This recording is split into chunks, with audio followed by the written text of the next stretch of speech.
Professional. So professional. All right. Cool. Welcome back. Thank you. To another episode. Yeah, it's my first time here. Welcome back. It's been a while since I've recorded it all. Today, obviously, I'm joined by Brian Prince. Hello. I guess quick housekeeping real quick. The main reason why there hasn't been an episode in a month is the holiday break, and then I bought a new computer. Ooh. And then 3 days later it bricked, and so it's in the shop. Oh. So I don't have a computer right now. Dude, that sucks. And so I haven't been I'm just I'll just wait until I get it back. Bricked in 3 days? Yeah, so I tried to install Boot Camp on it, like Windows 10, and it got stuck in an install loop, and I couldn't get it to recover back into Mac OS. Oh. And it wouldn't even shut off. Oh man. It was I'd hard shut it off, and then it would just restart to try to install Windows 10. Fucking frustrating. And so I was like, cool, I've had this for 3 days. Yeah. And so now it's been gone for 2 weeks, and I should get it back Friday, I think. Just add to the holiday. Yeah. Break. And so it's just been stretching and it's God fucking damn it. But so I was like, I'll just wait, and then I was just like, no, dude, I have to just do it. Yeah. I can't stop. Yeah. And then that's good of you. I'm the opposite. Yeah. Because when I went home so I was in Seattle up until December 16th. Went home for the holidays. I'm in the process of driving from Atlanta to Seattle right now, which is why I'm here. But it's I just stopped everything, including my morning routine and meditating and drinking Huel. So I'm so bad about being I'm not in my everyday environment, so fuck my responsibilities. But it's I don't recommend that at all. No. But it's so hard when your environment's changing all the time. Yeah. Yeah. No, for sure. I have a hard time with that. I had this whole morning routine that I'm gonna try to get on top of this year, so that I can really make each day a little bit more efficient. Yeah. And obviously we were up till 3 a.m. last night. That's not. You still woke up at 9ish. Yeah.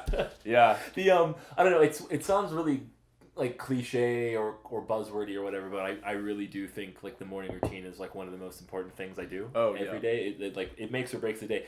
Even if it's just cool, if I got nothing done in the day, but then I at least did these consistently, I did these 4 things. I woke up, made my bed, meditated, did some Duolingo, drank my Huel supplements, little journal. Those are the things that if I can just do that every morning, the rest of the day is a success. A little bit. If I can convince myself it is. Yeah, no, totally. And I think it just puts you in a more likely space to then do something else. Yes. It's I did this, and it's it's a momentum game. Yeah. I did these 4 little things, and it's cool, I can do this next little thing. Yes. And you get going. Yeah. Whereas if you sit around for half the day and do nothing, you're I should do this one thing. You're this is hard. Yeah. No, it's true. Momentum's everything. I don't know. It's what we were talking about last night. It's if you, I don't know. It's less about finishing, and it needs to be more about just the doing. And then when it comes to momentum, it's if you have momentum, you feel you're accomplishing things. Exactly. And I mean, that's one of the biggest anxieties and insecurities that I've dealt with over my entire life is productivity and not getting things done and getting into anxiety spirals. Getting into spirals of I didn't do anything, so then I hate myself. And I hate myself, so I don't want to do anything. Yeah. And it just oh, dude, spirals really hard. That hits me on a level that is just offensively true. Yeah. Because it's I don't know, life. I mean, I feel we all feel it right now. We're in the age of social media and content, whatever. But it's funny because I've been making art and posting it online since I was 14 years old. Yeah. Yeah, about 14. I had a DeviantArt account in high school, and so how old do you know? I'm 30. That's 16 years. But that being said, it's I remember a time when making things and posting things online felt not something everybody did. It wasn't something everybody did, and now it's something that a lot of people do. And so, do you think that Instagram specifically was kind of a catalyst for that, or do you think it's just social media? It was Instagram specifically. I mean, Facebook. People were mostly posting statuses and albums of photos. Dude, do you remember when was the last time you got on Facebook, wrote only text, and posted it? At all. I mean, the only thing my Facebook does now is route my Instagram posts. Yeah. I have 200 people in my friend request inbox that I keep meaning to go through because I know half of them, but it's one of those things where it's I don't know, marketing me understands hey, that's a couple thousand views on whatever I might post. Damn it, but true. like sane me, I want to tank my Facebook. Yeah, I just want to blow it up. I fucking hate it. I hate it. If I didn't have the gym, I would not have Facebook. Yeah, same. If I didn't have a career, I don't know. But it's just, I don't know. I've been very aware of my time recently, and it's just one of those things where it's like if I waste 30 minutes on Instagram, it's somewhat beneficial. I see what my parkour friends are up to. I have 2 Instagrams. I have an art one. I have a parkour one. If I and you should follow both of them. Yeah, definitely do. Links here. But it's one of those things where like if I waste time on art Instagram, I see comics, friends, whatever. If I waste time on parkour Instagram, I see parkour, friends, awesome. But like when I waste time on Facebook, I hate the world. You get mad. I get mad, and it's not just things that you should care about. It's not just politics or Australia's on fire. It's just dumb shit. It's dumb shit. It's the in between of those. Like I remember when the when the Amazon was on fire, when that was the big deal. Like, oh, the Amazon's burning. I remember being really upset because all of the posts were the same thing, where they were like, oh, I'm so mad about this, and I was like, cool, what can we do? And no one has fucking actionable steps. No one has actionable steps. Like that's why I don't want to get political, but it's just one of those things where it's like when you give people something to do, awesome. If you tell me like, Brian, go to this link, donate $15, awesome. Like I'll do that. Like shit like Team Trees was like, boom, money. Exactly. Great. Here's what you do this thing. But when people, and this is such a Facebook thing, when people on Facebook are just like, I'm mad and I want you to be mad, it's like, hey, fuck off. Yeah. It's like the world sucks. I get that. I totally get that. Like give me something to do. Like tell me, and I get this a lot, and sorry if I'm like going off on a crazy tangent here. That's the whole point. But like I get this a lot because I try really hard with my social media not to put out anything that is not going to improve someone's day. Mm-hmm. And that doesn't mean it has to be positive. Like right. I want to post some real shit that's like, hey, emotional vulnerability is really fucking important. Or this is what happens when you don't take care of yourself. But like I cannot stand how many people just want to like fart in the air and then waft it at everybody else. Yeah. And be like, I know, right? It's awful. And it's like, okay, what do you do? And it's like, why are you adding to this? Yeah, and it's such a mirror of like what I see in like other people right now. And like I'm not trying to sound like holier than thou. I'm really, really not, because I see this more in myself than I'm more mad about this in myself than anybody else. It's like if you are upset with a situation, like awesome, like now what? Yeah. Like are you just gonna like dwell in it and like, you know, just be there, or are you gonna like do something about it? Yeah, like, and so like that's obvious for politics, but like let's like leave the political world behind right now and go back into our like creative. If only. Like one day. But like let's go into like a more selfish level. Let's let's talk about creative careers. Yeah. Right? When people are just like, I hate where I'm at creatively. It's like, all right, cool. Now what? Like, what's your next step? Yeah. And like, I'm not saying it's easy. It's fucking hard. If it was easy, we wouldn't be having this conversation. If it was easy, we would not be having this conversation. But it's like, I don't know. And so, and like the whole point of this tangent is it's just like my personal Facebook, because I've not taken the time to like cultivate it or whatever or curate it, is I don't like it, because when I log in, all I see is it's not that it's negative, it's just there. It's just stagnant. Yeah, it's just people like being upset, which I totally understand. Be upset, I'm upset. Yeah, but we're all upset. It doesn't like benefit the cause or my life in any way. Yeah, when there's no solutions and you're just like yelling. Yeah. Like, it's like I get it. It sucks. It's hard, but like give me a at least on Twitter, like people will make things that are funny. Yeah. Everyone's mad and depressed, but like I get to laugh too. Yeah, and what I like about Twitter, But what I like about Twitter is the, and I would say the same thing for, maybe, but the Twitter specifically, like the limitation makes you have to think more. Yeah. It's like helpful. How like you know like limitation breeds creativity. And so, I would say except for the president, but. Well, if anything, it makes him look like a fucking idiot more, which I like, but whatever. I don't. No, I'm not gonna apologize for that. He's a fucking idiot. No, he is. He absolutely is. Like, if you fucking disagree with me, I don't care. Like, I do not care. Like, we could. That's where I'm at. Like, yeah. Like, oh, surprise! I don't like. Like him. Maybe, like, I don't think that's a hot take. No, hot take. Fucking, whatever, man. Oh man. Yeah. Yeah, dude. I guess I didn't really think about Facebook in like the business sense just because I hate being on it so much that I'm like, I'll like post stuff for the gym. Like I'll go on the gym's Facebook and like post stuff. But for like my personal brand, I have the same thing where I have hundreds of friend requests that I do not care to go through, and I probably will never do it. Yeah. Just because I think when people add you as a friend, they automatically follow you. Yeah. And so it's like they probably will still see what I'm doing. Oh, that's cool. I didn't know that. I don't know how the algorithms work and how often they'll see it if they're not actually your friend. But I'm just like, it's one more thing, another piece of energy that I just like don't want to give. Yeah. You know? It's like, I think we mentioned this at breakfast. It's like, it's a partition. It's a part of your brain that you have to think about.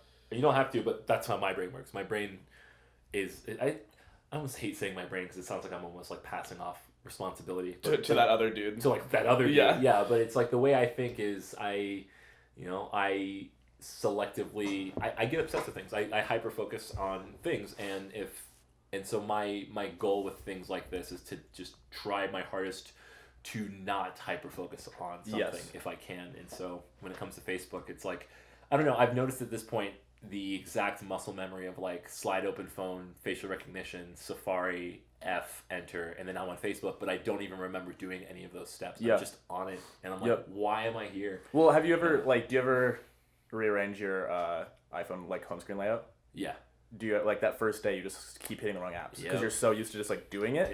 Yeah. It's not that you're choosing to, it's just like, boom, you did it, and you're like, why am I in my bank account? Yeah. You know? Yeah. I don't know. I'm trying to, like, cut the things out of my life that aren't benefiting, which can sound cold, potentially, but... No, I think it's just honest. Because I don't think anyone's ignorant to the fact that there are so many things vying for our attention that it just gets so overwhelming. Dude, you just have to choose. Yeah. You can't do it all. You can't look at it all. You shouldn't look at it all because it takes away, if you do, it takes away from anything important that you're doing. Yeah. And you need to be able to, like, call those down.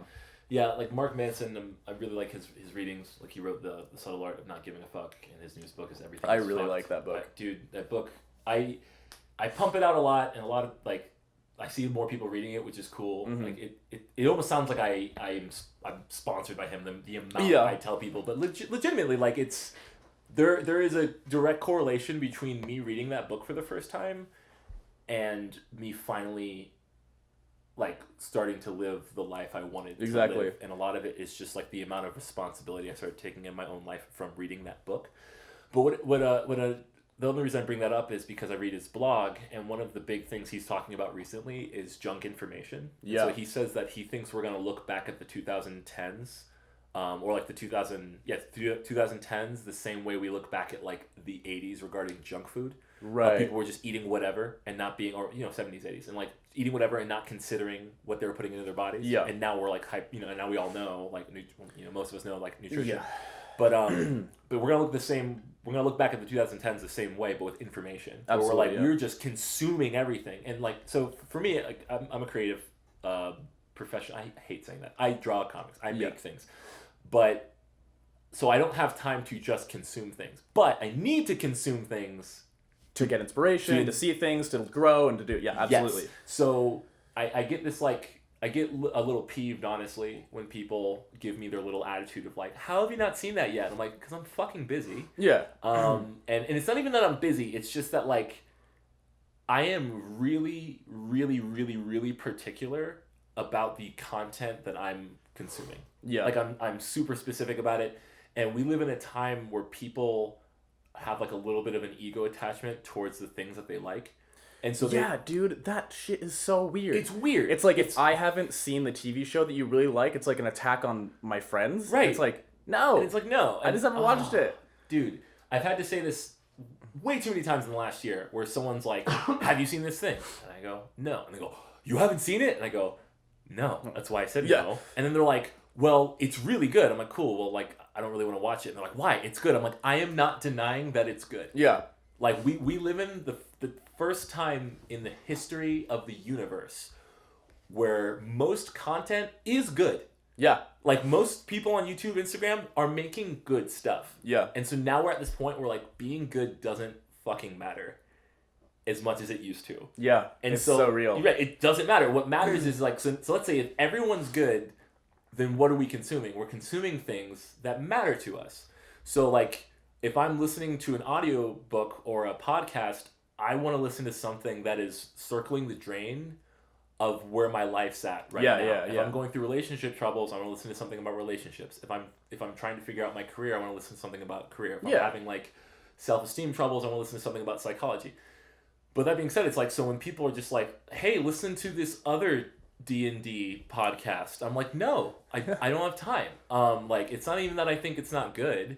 You just have to choose. But I have to choose. You have to make those choices to cut things down. I have to choose. Yeah. And so, and it's like that with TV. It's like that with music. It's like that with parkour. Yeah. Everybody has a great parkour team, brand, whatever. Like, and it's hard. It's just like there's a lot of things right now. There's a lot. So it's like, it's tough, you know? Yeah. The other book that I wanted to pull up, it's one that I keep coming back to, is called Essentialism. By George McGowan. Mm-hmm, yeah. So good. Such a good That's book. one that I like try to go back to at least once a year, because it's just like, because you know the information fades, and then like, you know, you start not adhering to those ideas as well. And I'm just like, I just need to hear that again. Yeah.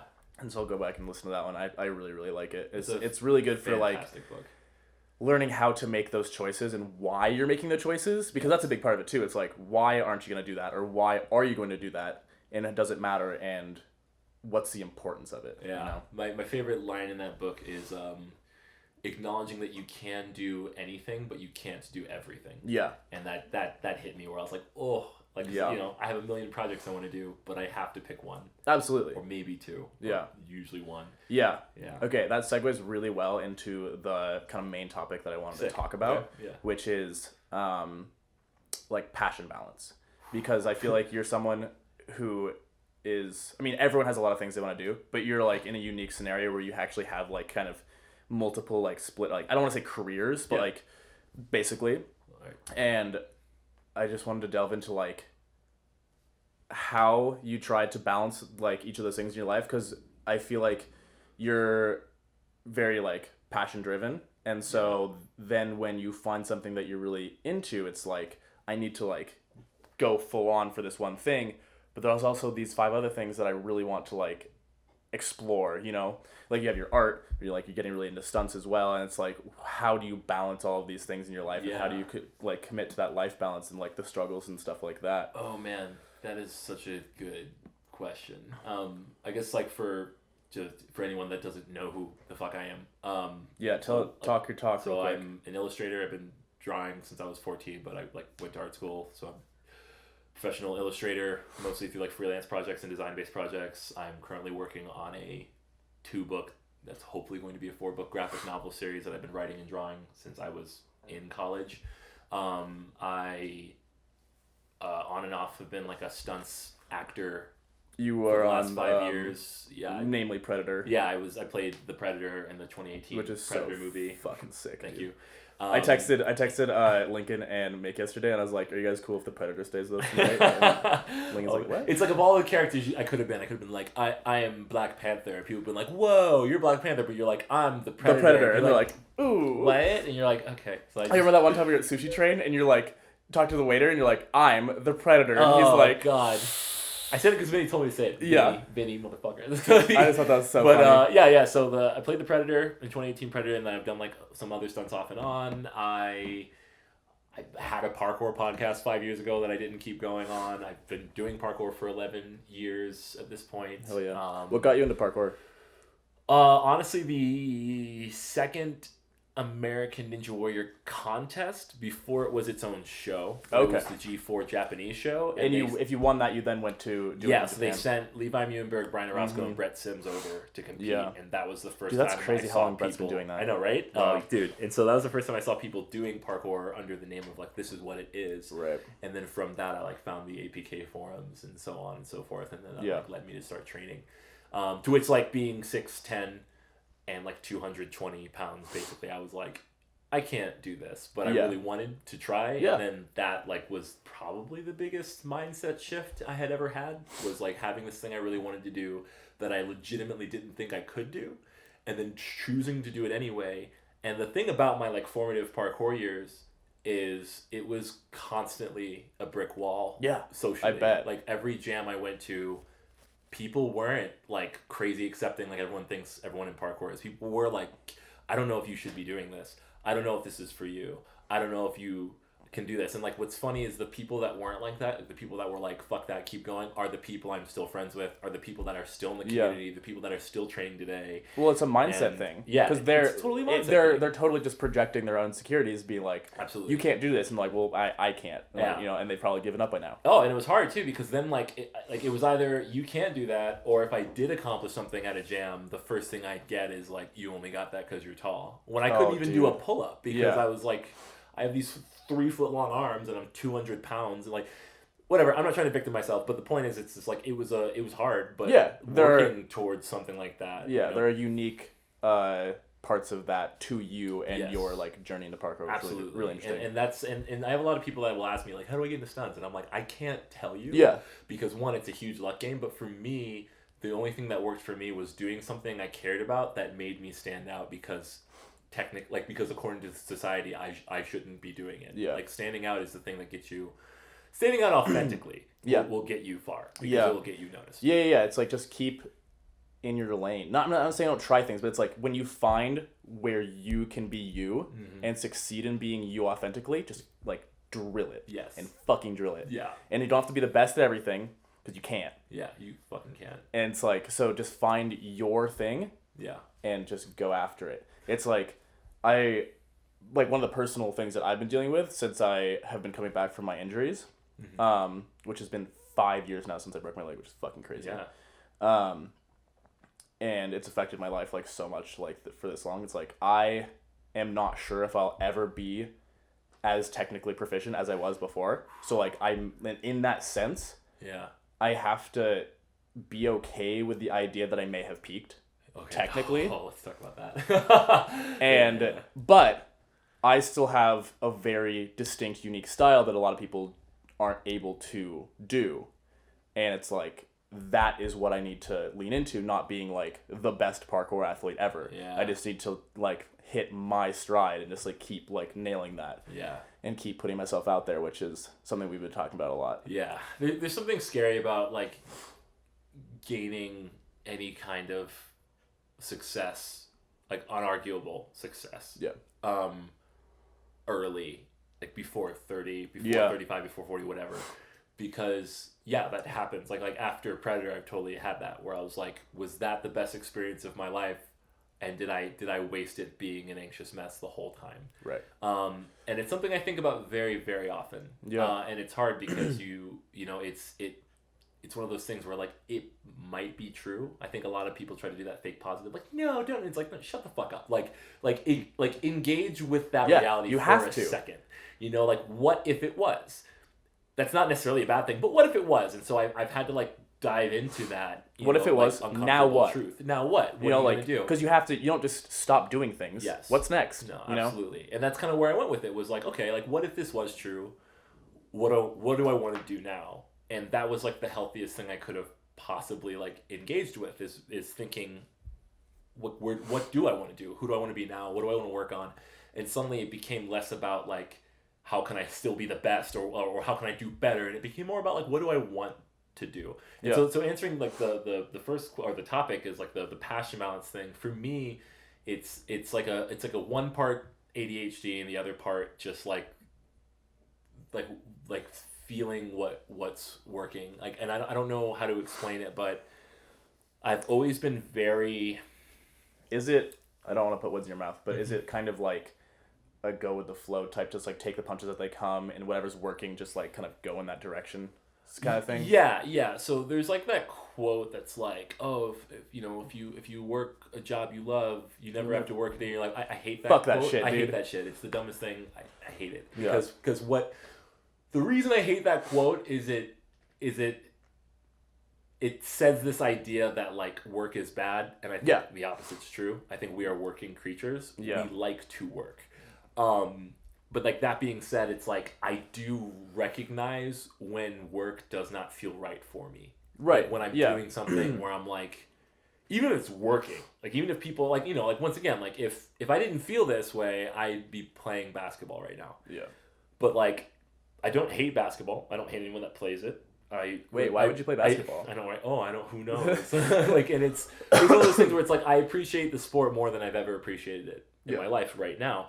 But like I've never felt like in love with the process of playing basketball. And so I never wanted to do that. And it was really hard trying to kind of fight for that space and being my own person. Like I have watched so much in my life, like people try to force me into a box because they're like, no, this is what you are. This is who you, what you're supposed to be good at. Just do this thing.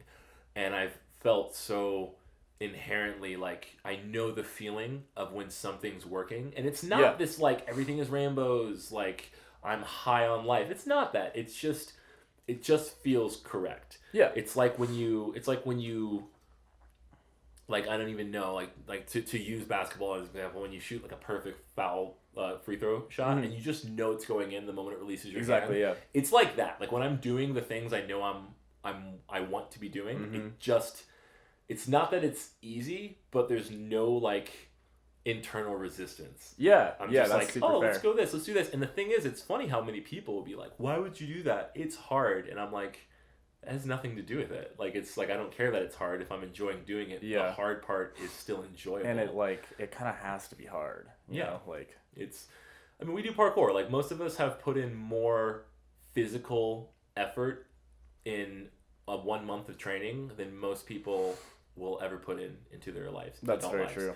And so like parkour people know, like I do things that are hard if I'm enjoying them. And the creative work is the same thing. Like, you know, drawing every day doesn't feel like a grind when you're doing a project you care about. But if I'm doing a project I don't care about, drawing is the worst thing in the world and I hate it. Like if I'm working on something that's just completely for the money and I can't get behind it and I'm not excited about the project at all, like I don't care how much money you're paying me. I'm like, I hate doing this. And I try my best to not do those projects. And a lot of people like will argue with that because they're like, yeah, but the money. And I'm just like, man, like it sounds so Instagram corny, but it's just like money's not everything. Well, I think that comes back to what we were saying earlier is you have to make the choices of what you are and are not going to do and why. And you're choosing that more long-term like emotional health for yourself over money. And some people aren't going to make that choice. They're going to choose financial gain. Maybe they're in a different place where they actually like really need it. It's the only thing they can do, and they're probably just like seeing it from a different angle. But it's just one of those things you have to like decide between, basically. Like what really helped me, like swinging back to the Mark Manson, the Subtle Art of Not Giving a Fuck, the last chapter in that book. Basically, like what he says in there, and he says it in a lot of his other writing, is the most uncomfortable truth in the universe is that one day you and everyone you know will die. No maybe. And what I love about saying this is someone always reacts the same way. That's so sad. No, it's not. I'm not saying don't be sad when someone dies. Be sad because they're not there anymore. You love that person. They're gone. But you need to be able to engage with that reality. And the more that I, like most people that I talk to when that sort of thing comes up, it's like, it's very empowering. Because it's like, just fucking do anything. Do anything. Like when you die, your money's not going with you. Your stuff's not going with you. Your successes aren't going with you. I'm not trying to get into a spiritual, religious debate here. But my whole point is, like, basing it on the tangible reality that we have in front of us. Is it's like, one day I will die, and I accept that. And once I accepted that, then I was like, cool. Okay, well, then I have, like, how much time do I have at best? Cool. Okay, that being said, what's important? And like, let's run with it. It really helped me, like, move things around. And it really helped me be like, I don't want to work this job I don't care about. I don't want to work on this project I don't care about. I don't want to do this thing I don't care about. And people call me selfish. They'll be like, oh, you're just a selfish millennial. I'm like, you know what? Sure. Maybe. Maybe. You gotta be selfish. You have to be. There are times for it, and there are times where you can't be selfish. There are other people around you that you should like care about and whatnot, but like, you have to make those selfish choices if you want to be happy, honestly. And don't like throw the baby out with the bathwater. Don't like abandon your wife and kids because you want to do something. But at the same time, like, be willing to put in the work to sit down and make a plan towards this thing that is actually important to you. And if that plan can't happen, ask for help. If it still can't happen, okay, go one step lower and then keep doing that until you're like, I can do this. So I have a friend who's one of my best friends in the world, and he works as a computer programmer, and he hates his job. And I don't say that to be sensationalist. Like, he tells me to my face, I hate my job. and he wants to be a TV writer. And one thing I tell him is like, okay, well, like, because he wants to just make that jump. And my perspective, and I'm not saying his situation's like an easy situation. Yeah. It's fucking not. But my whole thing is, it's like, you need to get closer to not hating your job. Yeah. Because you have to have your job until you can make that jump. But if your job is something you hate, you know, it's just like imagine if you're carrying a 45-pound plate all day. Yeah. Like, how tired are you by the end of the day? Very. Okay, so my first thought would be like, drop the fucking plate. But then you're like, I can't. You're cool. Can it be a 20-pound weight?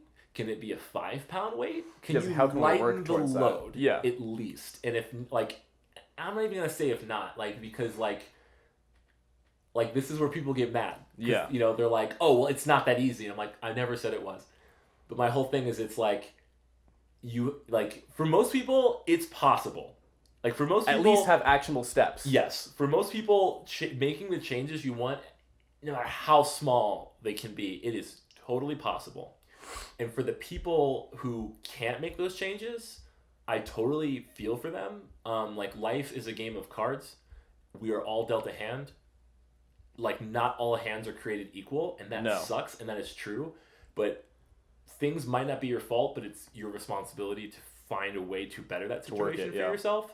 So that being said, but the way I look at my life is, it's like, I've been given many privileges in my own way. I can sit here and just make a mountain of the victim cards that I have. Fuck that. Like, I instead choose to be like, here are all of the privileges that I have.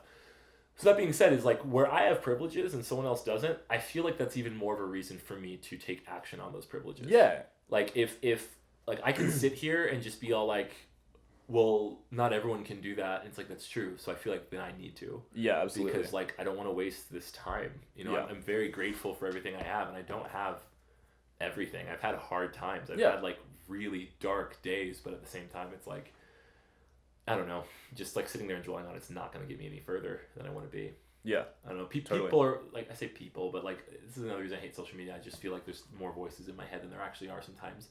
But it's like, there's this strange mix of people telling you to, like, care for yourself, do your thing, and then you start doing that, and people are like, you don't understand, it's not that easy. And I'm like, I didn't say it was. And that's kind of why I've, like, been really quiet on social media now. Like, I don't know. I just want to do the work and not have to worry about, like, trying to convince everybody of anything. Yeah. I feel like I'm going way off topic here. No. But as far as, like, sing it.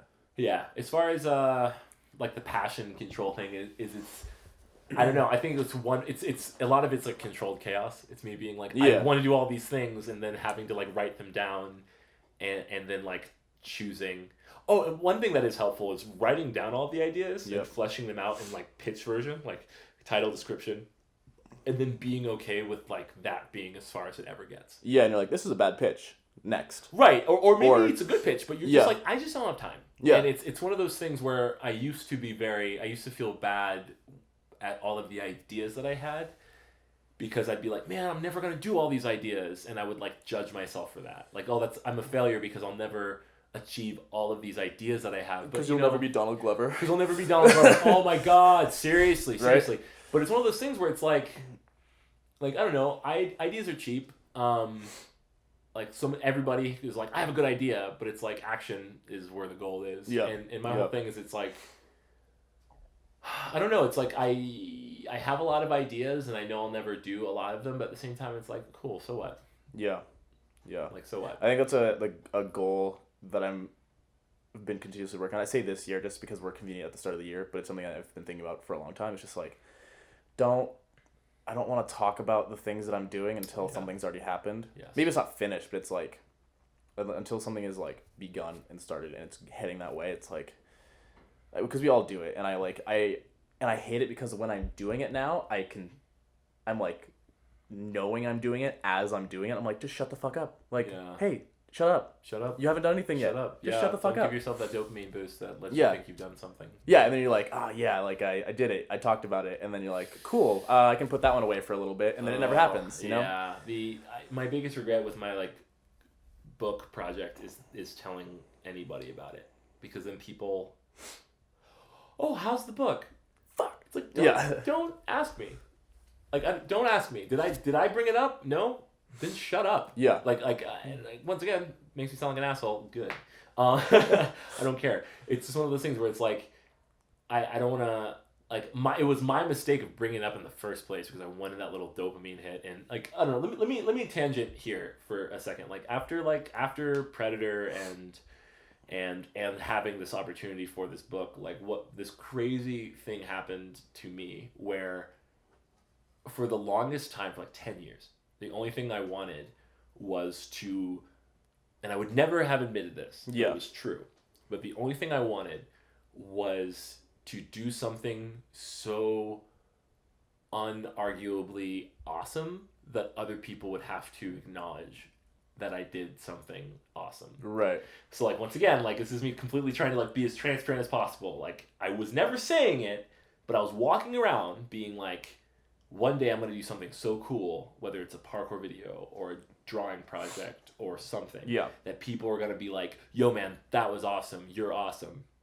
And so when I did Predator, I could argue that was that thing. Yeah. I got to play this iconic movie character, like, no matter how good or bad the movie was. Yeah. So I got to play this awesome character. I got to work with these really cool actors, really awesome directors. But I got to do this thing that you couldn't argue was an awesome experience. I got to walk a red carpet and like see it. I got to like hang out with I got to meet and hang out with like Keegan-Michael Key. Like, which is so sick. Like, I got to do all these things that I'm like, I can't argue that this is awesome. And I was fucking dead inside. like I'm not saying I wasn't grateful. Yeah. But like, it didn't fulfill me in this way. There was a hole there still that I was trying to fill. And you thought that was doing it. And I thought doing the awesome thing was gonna fill the hole. Now, what I realized was that the hole was self-acceptance. And I know, just a small little thing. But this won't take long. Yeah, this won't take long. And so what happened, though, is like that sent me into this like full existential crisis. Oh, yeah. I was like, well, then what the fuck matters, you know? Yeah, that's like a full identity crisis. It was a full... I've been in identity crisis for about 2.5 years now. Yeah. And I'm finally coming out of it. And like, but what this taught me was that like doing this whole doing awesome things so other people will think I'm awesome is fucking bullshit. Yeah. It is bullshit, and it will not make me happy. I don't want to look at other people and be like, it's not going to make you happy. Maybe it will. But for me, I was like, this isn't going to make me happy. But what I realized, what would make me happy is just like, you know, I honestly still don't know for the most part, but I think what started to help is stop focusing on one day when, if I do this then, if I create this then. Yep. And I started focusing on just like, what do I want to do right now? Yeah. Like, what would make today great? And it's usually less about finishing, and we talked about this a little bit last night. It's less about like, if I complete this thing today, I'll be happy. It's more like, if I work on this thing today and I'm like, I get into a little bit of a flow state, like, I think that'll make me have a good day. Like with training, with parkour. Yep. Not like, I'm going to go out and smash something or make an awesome video clip today. No, it's more just like, if I like go out and train and just like play around for 20 minutes, like that would be nice. And then like starting there has led to amazing results. Yeah. That I couldn't have planned for. Yeah. I mean, we all know this in parkour is like those best sessions are the ones that came out of like nothing. Yeah. You know, it's like, I'm going to go out and train today. I'm going to accomplish this one thing that I've been focusing on. And then it doesn't happen and you're pissed. Yeah. But like, it's like, oh, let's just play around on this wall for a little bit and see what happens. And then like 2 hours later, you're like, that was fucking insane. That was so much fun. Yeah. You know, it's like just going in without those expectations just has a lot of benefits. Expectations are the death of creativity. I know. And that's like, that's something that I've been fighting with in my own training for the past like year or so is like, like the expectations of like completing mental challenges and like getting better and like my expectation of where I think I should be as an athlete and not enjoying where I am now. Yeah. And it's been getting in the way of me enjoying parkour as much as I wish I would. Yeah. But when I have those days where I'm just like, I'm just going to go and just do whatever sounds fun today. Yeah. and then those I have like really good sessions. Yeah. And play is like the secret to which is all parkour is. Like, why are we making such a big deal about it? Yeah. Like, I think it's just because we all want to matter. Like, yeah, we all don't matter. I just like in a world where Dom has 1 million followers, it is hard to not look at your followers in comparison. Yeah. And it's nothing to do with him. It's just totally. It's just we live in a world where, like, we literally comparison is so rampant, and even more so because it's literally numerical. Like, it's quantitative now. We're being compared, and one thing I don't like is when people are like, don't compare yourselves to others. I'm like, it is a biological trait to do that. You're gonna do it. We do that regardless. But it's what you do with that. It's how smart you're comparing yourself to. Well, it's like, do you use that to, like, then give yourself value?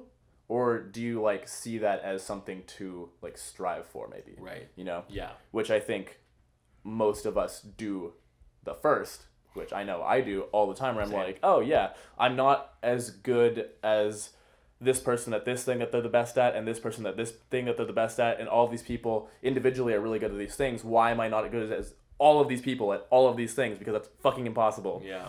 But I'm still like... Dude. You know? No, I absolutely do. Like, with art... Like, I'll look at an artist that I love, and I used to just be like, why am I not as good as this artist? Like, look how good they are. I want to be that good. And I just would feel like crap. But one day, I don't even know if it was a day, but now I look at it more like, if I'm comparing myself to an artist, I'm like, where are they in their career? Yeah. You know, are they just starting, or are they 20 years in? Yeah. Because if they're 20 years in, and I'm 5 years in, who the hell am I to compare myself at 5 years in to somebody who's 20 years into the career? Yeah. Honestly, that's a little narcissistic for me to even begin to make that comparison. Exactly. Yeah. And you always ignore any of your strengths or anything you have during those comparisons, because you're just like looking at the one thing that they have, and you're like, but I also have all of these other things that I do better than this person. Yeah. Like, why are these being ignored right now? It's not like I'm actually better than you. It's just like, don't just squash yourself. Like, you have other things. It's just like, so when I look at, like, say, like the Unparalleled, like, brand and stuff, and it's like, parts of it are not even near where I wish it was. Like, I wish we were doing more clothing, and I wish I was making more videos. And I was like, why am I not making as many videos as Store? And why is my clothing not as good as, like, Giles and Modus? And it's like, I have a fucking gym to run. Yeah. That's, like, the biggest part of it. It's a lot. You know, like, I can't discount the fact that I have this thing, which, in my opinion, is pretty sick. And I'm, like, proud of the gym, and I'm proud of what we have. Yeah. And so it's like, why am I ignoring that when I'm just looking at this, like, one thing that I'm, like, making these comparisons of? Oh, yeah. And so it's just like... Yeah. My rule with, like, artwork, or actually parkour at this point, is it's like, if I'm going to look at the things I don't like about something that I made, I have to also look at the things that I do like. Yeah. So it's like, if I draw something, I can't just be like, these things suck, so it sucks. I have to be like, for everything that sucks, I have to also be like, but this wins. Yeah. You know, that sucks, but that's great. That sucks, but that's great. And I think that's great for that. It's more realistic. Yeah, and it's great for we were talking about, like, self-awareness earlier today. Yeah. And I think that's really good for that. And I think it's going to help you improve over the long term, because you're like, that worked. I'm going to include that next time. This didn't work. Change it. Fix it. Like, move on. Yeah. And if you only focus on those negatives, like, you're just going to crush yourself, honestly. Yeah. I don't know. Do bad work. Like, do things that suck. Yeah. And put it out. And put it out. Yeah. Oh, see, I am bad at that. Like, that's... No.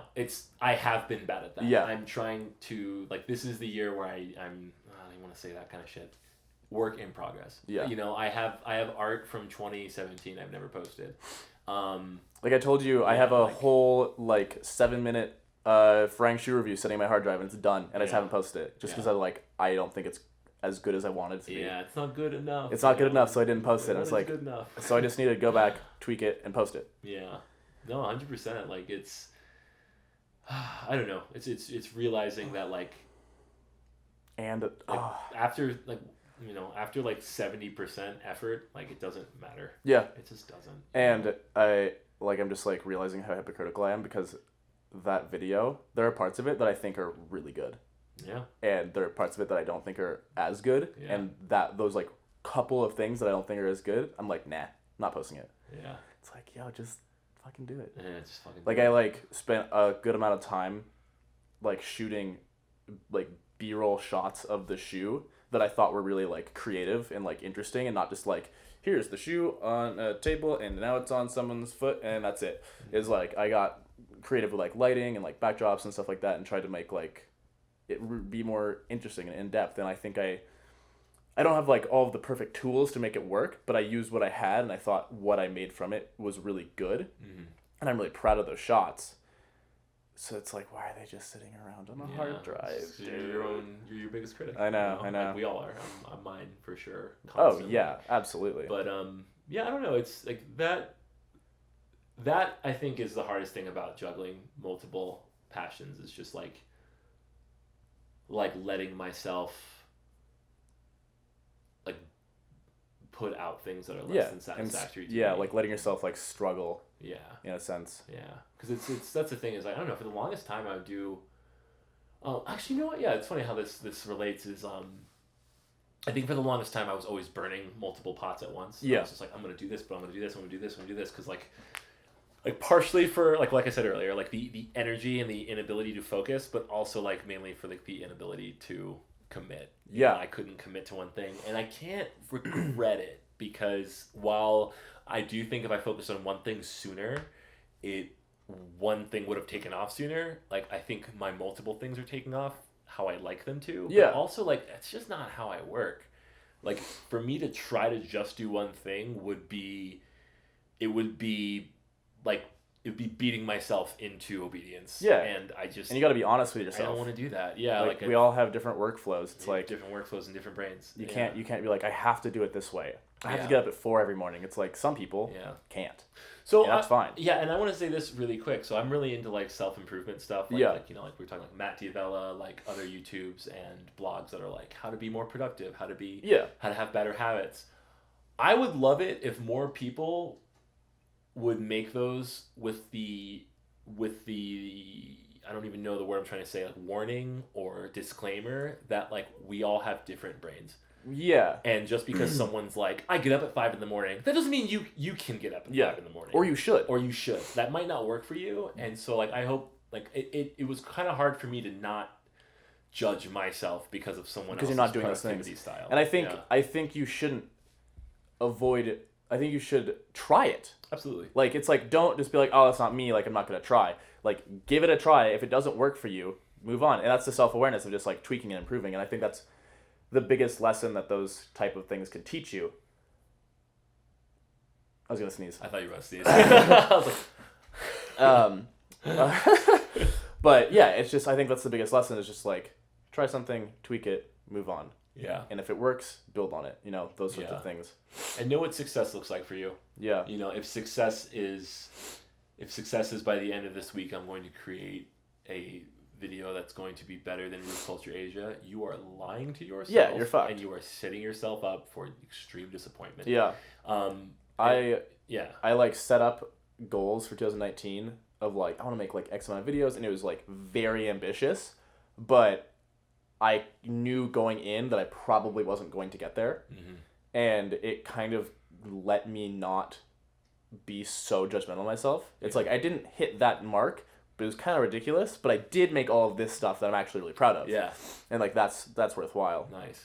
Yeah. Yeah, I'm trying to focus on systems over goals. Mm-hmm. And so instead of being like, my goal is to finish, you know, this illustration project by the end of January, I want to more focus on like my system is to work on it 2 hours every Monday through Friday. Yeah. Every day.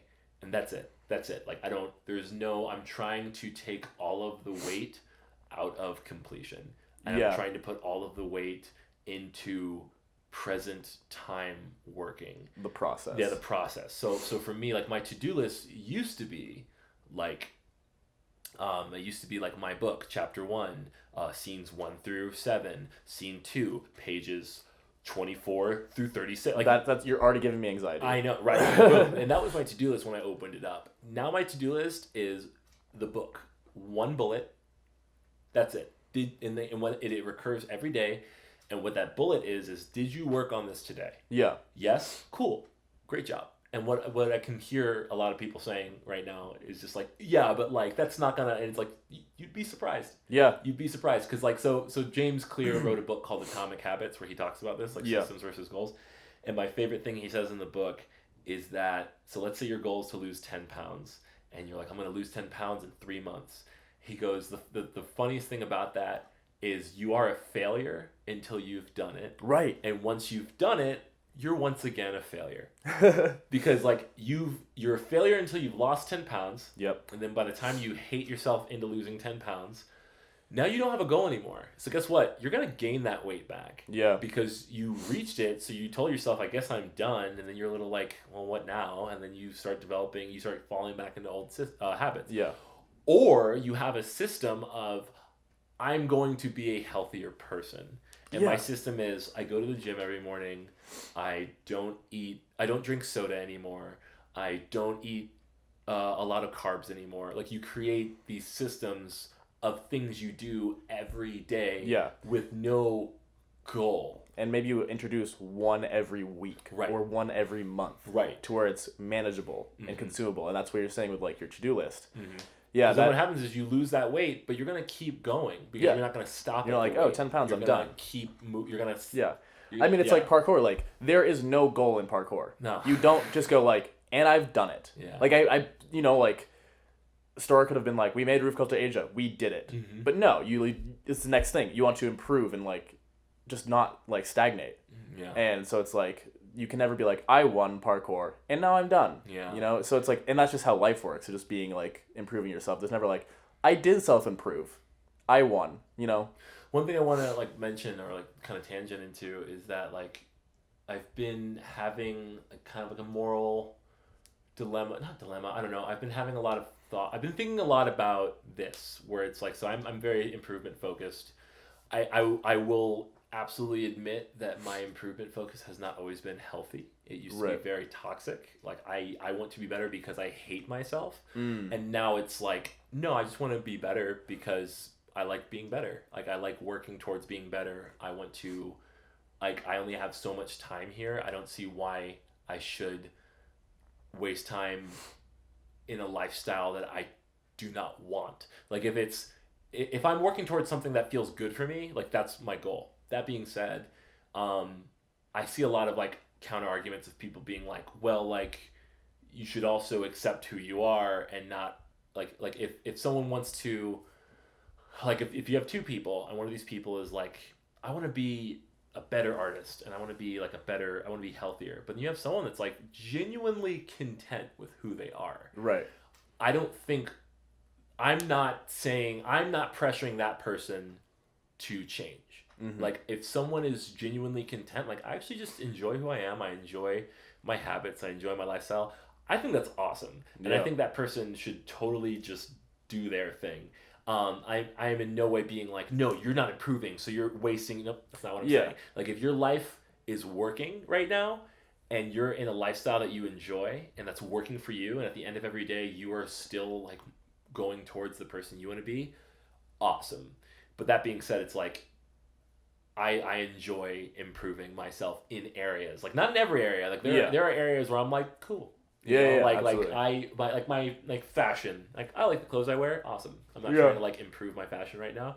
Things like that. Like I drive a car that totally works for me. I'm not trying to like get a better car just to have a better car. No. But yeah, so that's just one thing I just want to like emphasize. And I think again that comes back to you can't improve everything. Mm-hmm. You have to make choices of where you're going to spend that energy. And you're not going to spend it on your fashion. You're going to spend it on your morning routine or like a habit that you want to build. Yeah. Yeah. No, I think that really parallels like where I've been in my head the last few months of trying to be system oriented and not goal oriented. And I've been noticing it's making improvements, but it's like I think I'm just like barely hitting the cusp of that. And I have just like a large amount to go to like really feel like I'm taking full advantage of it. But I think especially like the to-do list like is I think that one is something that could be very effective for me in that sense where it's like, did I do something on this thing today? Cool. Yes. And I think that with speaking to like my like productivity, like anxiety and stuff like that, I think that is going to be way more helpful of me not feeling like I didn't get anything done today, I'm a failure, and more just like I worked on this, and this, and it's not like did I get it and put it out, it's just like did I put effort in, and it's that effort that is where that valuing myself comes into it. Yeah. Cause it's like if I do, then great. Yeah. It's like I notice like if I edit a video for 3 hours, it's like I don't actually care if it got put out or not, but I still feel a lot better than if I didn't do it. Yeah. And so I think that's just like a way better framing of everything. Yeah, I think I heard this somewhere, like it should be a marathon and not a sprint. Like I think we, like for me, I have a bad habit of getting into sprints. Yeah. Where I'm like, oh, I'm feeling it, so I'm gonna keep drawing. Like I've burnt myself out drawing comics more than anything else in my life.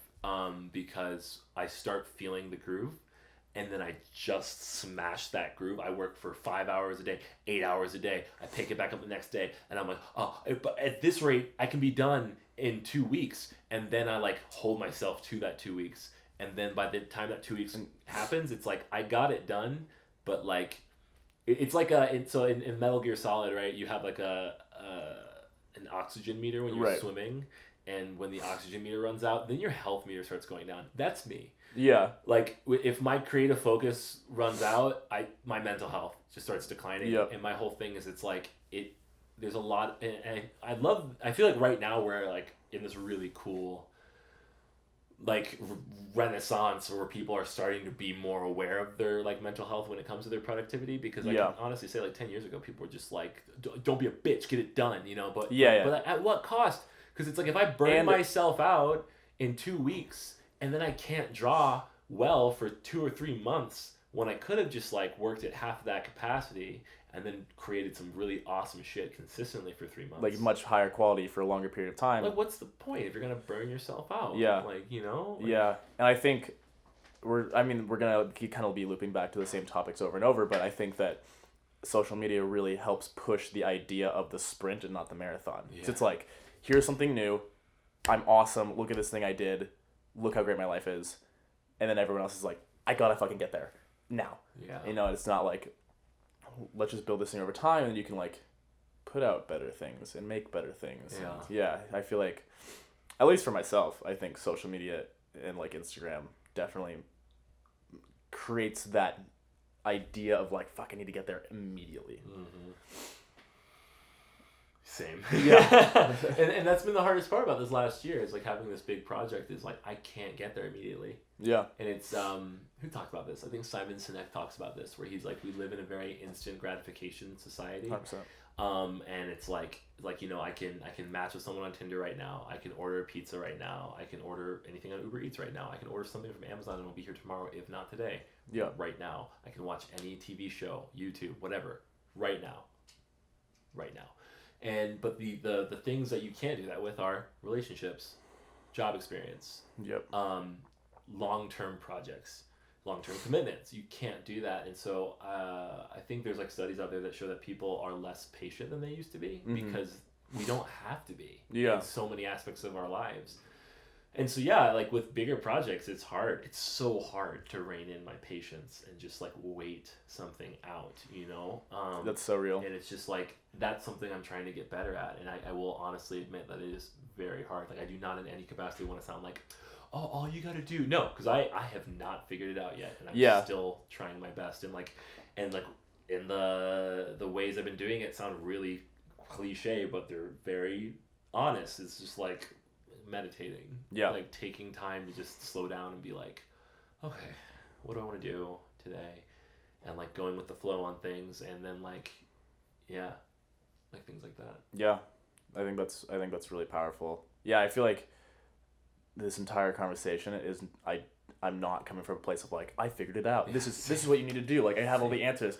I'm like literally as if like there could be a mirror right now and I'm like telling myself like, hey, you should probably do all of these things I just said. Yeah. And I'm working towards all of these things, and I'm not there with I think any single one of them, but it's just like the ideas that are kind of like floating around and the things that I think are important to be focused and working on. Yeah. I want to say this is like I don't know how much time we have left, but as much as you want. Okay, cool. Like one thing I want to like if anything could be a takeaway from this from my perspective, like one thing I would want it to be is that because I'm definitely also not trying to be all like I figured it out. I'm the opposite so hard where I want people to be like I have not figured it out. Yeah. And I thought someone in my position at this point would have. I think we all think that. Right. And so it's like, but the one thing I do think about a lot is like when you don't, I don't know, like figure out what success is for you, like figure out what that finish line looks like. Because, so let's say like with Instagram, let's say someone's like, I don't have enough followers. Like, which my first reaction would be like, the followers aren't important. But like, let's stick with that. Okay, yeah. You want more followers. How many? Yeah. And most people would be like, I don't know. Then how the fuck do you know when you've gotten there? Yeah. You don't. You're never gonna you're never gonna be happy with it. You're never gonna be happy with that. Pick a number and figure out why that number matters. Maybe it's based on algorithm. Maybe it's based on sales. Maybe it's just a number Maybe you just want to fucking swipe up on your stories. Yeah, I like the number 8,888. That's dope. Like, I want 8,000. I think that's a great goal. And then you know what you're aiming towards. Now, it sounds like I'm going against the whole systems versus habits thing, and maybe I kind of am. But my whole thing is it's just like know at least what success looks like for you. What success looks like for you. Because... Yeah. Otherwise, you're just running around with your head cut off, and nothing's good enough, and you never have enough, and you'll just like drive yourself into the ground with that, and then you'll be that jaded person who's actually really successful, who's walking around being like, I don't have enough, and nobody likes that person. No. That person sucks.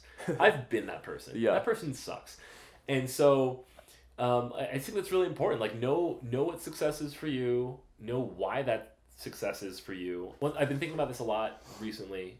And that's the reason I say knowing what success is for you is because a lot of times I think, like, I'm not even gonna say we or people, I'm just gonna like use myself as an example. Yeah. I have used certain projects to fill holes that they could never possibly fill emotionally. Because you weren't aware of the goals. Because I didn't. Or the success. Well, actually, yes, but also because I honestly didn't realize why I was doing it. So like, let's use like art, right? Let's say like I want to make the coolest. Let's say I want to make the coolest comic that's ever existed. Let's say that's always been my goal. But like let's go deeper on that. Like, look, why did I want to make that? Well, one day I decided like, well, I'm just gonna make something so awesome that people can't deny how awesome it is.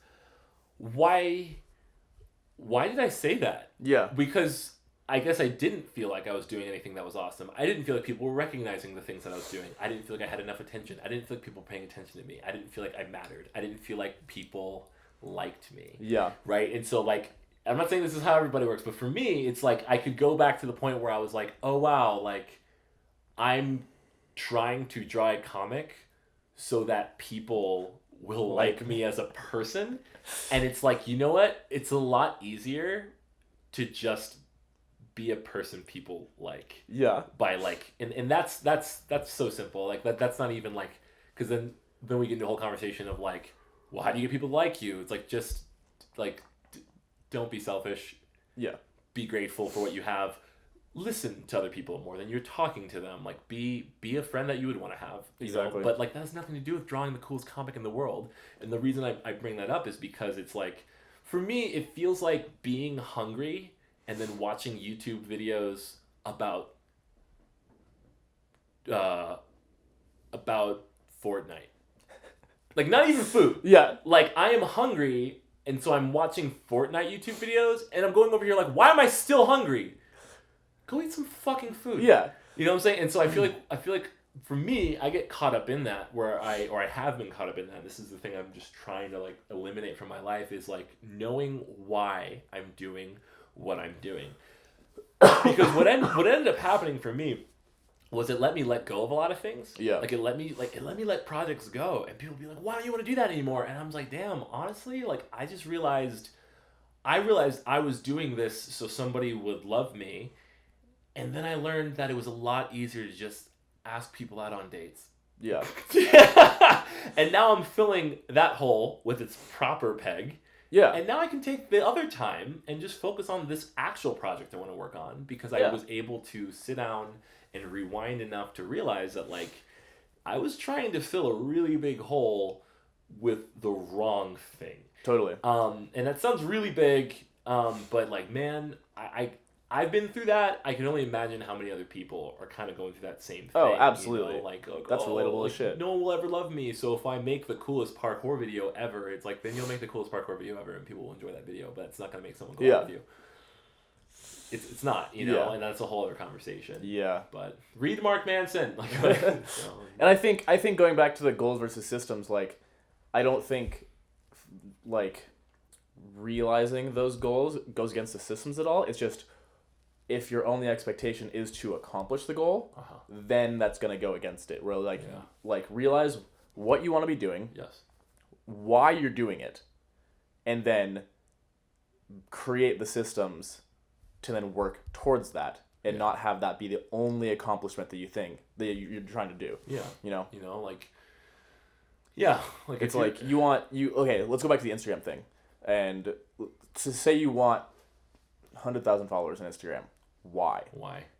If it's because then I'm popular and people will pay attention to me, bad. If it's because that'll help me build a personal brand and create income for myself, I think that's a pretty good goal. That's awesome. That's great. Yeah.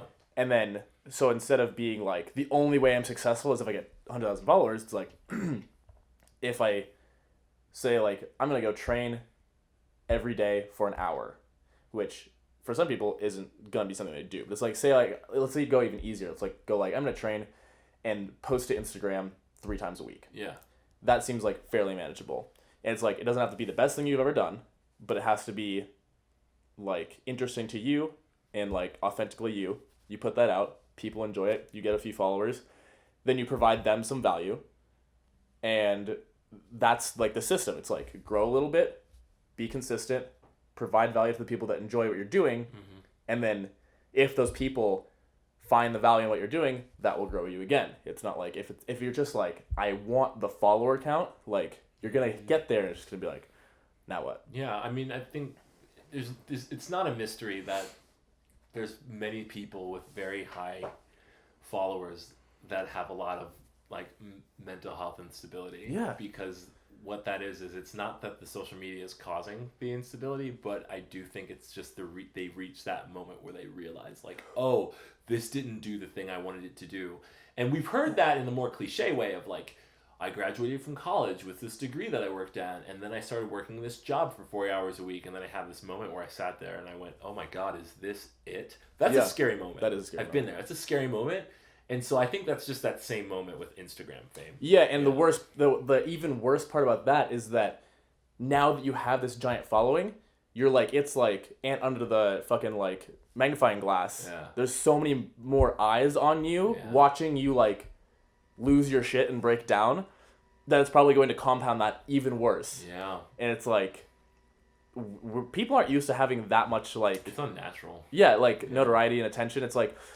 I mean, a good example is, like, look at Justin Bieber. Like, he's been famous for so long in his life, and it's like, obviously he hadn't figured himself out, and he didn't have the time to figure himself out before he became this international sensation. And then, like, it's like figuring out how to, like, act, but, like, all this attention, like, so anything you do is gonna get scrutinized. And I'm not saying, like, that relieves him of any accountability, because it doesn't, but sure as fuck explains it. Exactly, and it's like, it makes me have more empathy for people in those situations. Yeah. Where it's like, yeah, it's fucking hard. Like, it's hard enough just to be a kid and grow up and, like, make it through 4 years of high school and, like, any of that shit. And then, like, to top it all off, you have millions of people who are watching you all the time. And you're just like, fuck. Yeah, you're gonna probably do some dumb shit. Yeah. I don't know, like, the bravest thing you can do in this world is be yourself online these days. I know. Because that might, like, someone won't like it. Someone's not going to like it. Yeah. But usually more people will. Yeah. If you're being authentic. And I think that has been such a theme of everything we've talked about over the last day. Yeah. Authenticity really matters. Yeah. There's a quote I heard which was like, those who everybody likes rarely does anybody truly love. Because it's like, you know, if everyone likes you and you're trying really hard to get everyone to like you or make everybody laugh all the time, chances are you haven't taken enough time to just be like a real person. Yeah. And so people haven't really seen you. And it's not that no one likes you, it's just that like you haven't really shown yourself to anybody enough for them to love you. I mean, I can think of a lot of people off the top of my head. Me too. Even in parkour. Yeah, me too. And who are just like, I can tell that I don't know that person because they've never just been like them. Yeah. It's always like a front. Yeah. And it's so obvious when it is, and I'm just like, I can like you and enjoy talking to you and like be your friend, but I don't know who you are actually. It's such a surreal moment to me where someone's like, "Have you met that person?" And I was like, "Yeah, we met. I've never met them." Yeah. Like I shook their hand and we had a conversation. I've never met that person. Yeah, exactly. I've never met who they actually are, which like, to their defense, you don't have, like, it is not your responsibility to unveil yourself to me. No. Like, that is, I'm not saying that I am entitled to your authenticity. I think a lot of people in the parkour community could say the exact same thing about me. Yeah. Oh, yeah, maybe. Yeah. Because, like, I do not open up very, like, quickly. Yeah. And a lot of times, like, meeting people at events, people will be like, he hates me. And he's, like, and it's just like, no, I'm just reserved, and that's just how it is. It's something I love about Seattle people is there's this like whole thing like the Seattle freeze, and it's like, oh, everyone in Seattle is really cold, and as someone from the South who moved there, I thought that my whole first year living there. And then one day I realized it's because I'm used to this whole like, oh, hi, how are you? Oh, I'm great, thanks. Oh my gosh, I love that thing. And it's like, oh my God. It's like stop. Well, stop. Yeah. And then when I finally stopped doing that, then people were like, yo. And I was like, oh, hey.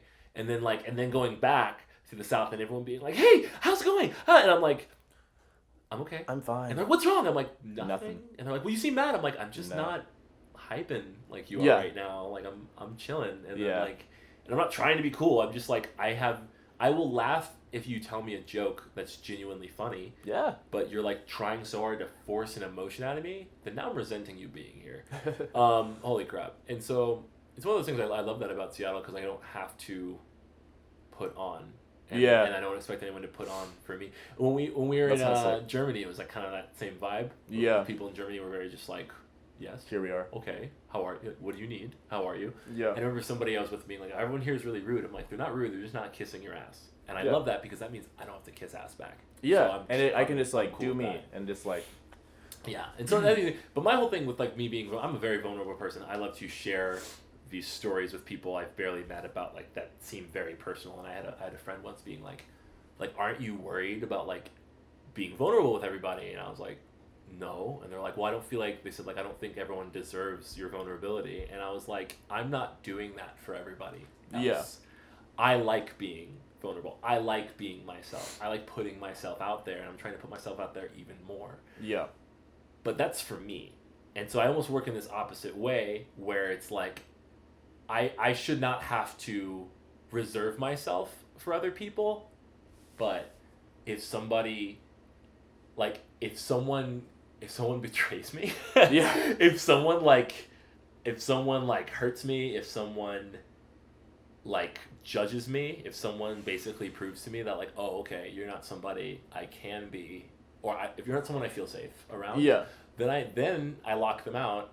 And it sounds vindictive, and it kind of is, but like, I kind of like it that way, where it's like, I'm going to be myself with whoever I feel like I can be. But I think that's great. If you show to me that I can't be, then like, then you don't get this anymore. Yeah. You know? I think that's interesting because I think we're almost like polar opposites on that front, to where it's like, I am going to be reserved with every single person ever. Yeah. And then it's like, okay, now once I realize that like, it is a safe person who's probably not going to judge me, then I'm like, okay, cool, like I'm chill. Yeah. Like I'm good. Yeah. But it's like, it almost has to be like proven first to me to like give that. There's like a power in it that I really enjoy where, like if I love telling a story from my life or something, I love telling stories in general. Yeah. I just love telling stories, but I love when I tell a story and like the story has a point where I'm like, so then I'm crying on the floor for 2 hours. Yeah. And I love the look people make where they're like, you are a tall black man. Yeah. And you are telling the story about you crying on the floor for 2 hours. I think it's very disarming. And I'm like, thank you. Yeah, I'm really, really happy to hear that, actually. Yeah. Thank you. And I love that moment where they're like, you shouldn't say that. And I'm like, I'll say what the fuck I want. Yeah. And it feels so powerful to be able to be like, yes, I have emotions and they come out. But that does not mean that is the only mode I operate in. Exactly. Like I will immediately, if I got to be angry, I'll be angry. If I have to be stern, I'll be stern. But at the same time, if I'm watching Coco by Pixar, yeah, I dare you to not cry at that movie. Okay, like something's wrong with you in that movie. And that's the thing is like I don't know. There's something like super awesome about just getting to like live in my emotions, and even if that's like no matter where it is on the spectrum, it's like so nice to just be there. And then when someone tries to be like, oh, you're like, deal with it. And honestly, that was like the hardest part about living in New York, because I lived in New York for 5 months last year, and that was so hard because like by and large, not everybody, but by and large, New Yorkers are very like, business, gotta go, let's go here, get there. I don't have emotions. Yeah. And I'm trying to date in New York, and like the moment you show emotions, what's happening? Like, okay, never mind, I guess. It's like, that was weird. That was a weird time for sure. Yeah, absolutely. I think that's something that I've, in the last couple of years, realized that I've struggled with a lot is being honest with other people about my emotions. Yeah. I think I allow myself to be in that space, and that's okay, but I think I have a hard time like sharing that. Yeah. Like even in like relationships I was in. Yeah. And so it's like I just like anything will just like stay in here, and I'll like let myself like process and be in those spaces, but then I have to like let it out.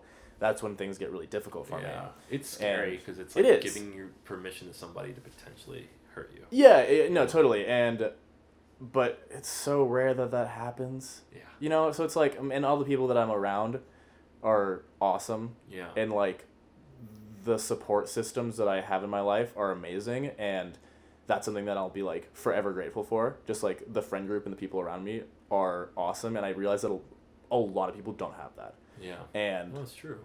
And I forget that sometimes because it's been in my life for so long. Yeah. Like the parkour community here, and just like the people who I see on a daily basis who like care about me, and that those sorts of things is like, that is rare, and I forget sometimes that that's rare, and so I try my best to not take that for granted. Yeah. And to not like use it as much as I can, but like to be better about just like being open with those people, and just like, I don't know, I just think it builds those relationships even stronger, and I think that's awesome. Yeah, it's nice to have people that you can call and be like, you know, oh, I had kind of a shitty day, and they'll be like, oh, what's up, you know, because like, man, yeah, not everybody has that, especially in like film towns. I'm just saying, like Atlanta or LA, like when you're more or less involved with industry folks, it's nothing against those people on an individual level. It's just like in social groups where people tend to be friends because they work in the same industry, you don't get a lot of that. Like, people tend to be very like, we're friends because we work together, and I'm friends with you because you can get me work, and you're friends with me because I can get you work. Yeah. But that being said, like, those aren't people you're going to call and be like, I need you to take me to the hospital. Yeah, exactly. Those aren't going to be those people. And like, I urge everyone, like, have at least 4, like, I don't know, 2 or 5 people in your phone that you can call and be like, hey, you got a minute? I think I need help, you know, like because like makes the world a difference. I mean, like I just drove from like Atlanta to New Orleans to San Antonio to Denver to here, and I'm driving to Seattle hopefully in the next 2 days or whatever.